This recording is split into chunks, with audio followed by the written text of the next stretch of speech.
Here are 3 things that I did to regain emotional control back from PMDD. Okay, number 1 is, I'm going to scream this from the rooftops, awareness. Track your triggers. Okay, a lot of the times we think PMDD is making us feel triggered, but that trigger is probably there deep inside, okay? Because PMDD just exasperates it, intensifies it, okay? So track your triggers. I do have a journal that I created specifically for us ladies, any woman that's trying to heal any emotional trauma, any emotional blocks, limited beliefs, any of that triggers, trauma, all that. That's in the Sacred Feminine Flow Cycle Track, okay, where you can track your triggers, how you reacted. That is very important because it's going to give you an oversight of what consistently comes up. Are these related to the same limiting belief? Are these triggers related to the same trauma? What is coming up for you? Awareness is the first step to actually having a transformation in how you regulate and express your emotions, okay? Let's get into number 2. Pausing, okay? This is vital, even if it's just 3 to 5 seconds before you respond. And I know it feels very difficult in the moment. It feels urgent. It feels you have to say it right now, but you are in control. There is some level of consciousness there with PMDD, okay? There is, I get that it feels very intense, but it's usually not to the point where it's like hallucinating or auditory and visual hallucinations where you really like cannot control your physical being. It feels hard, ladies, but with practice, like I said, start with 3 seconds, then find something to do instead of respond.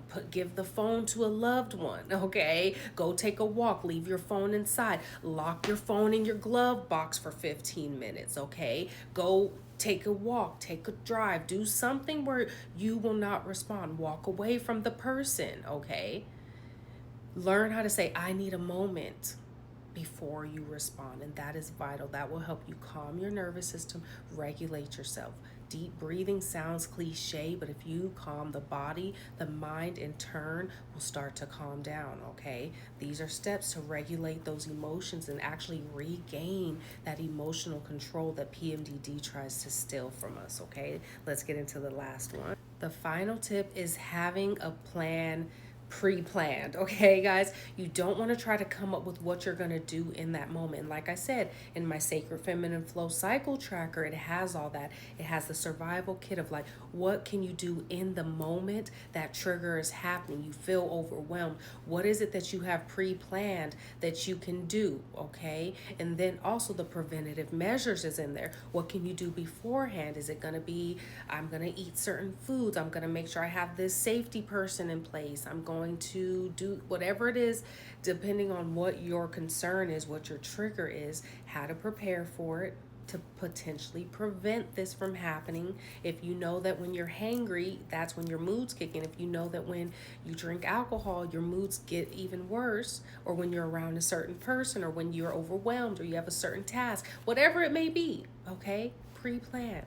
All right, have what you're going to do already in order so that when it's happening, you don't feel even extra overwhelmed trying to figure out what it is. And that's why I love Sacred Feminine Flow. You have it right there. So you can go to it. You can see it for your own eyes and continue on your plan for success, okay? And it doesn't have to be perfect every time.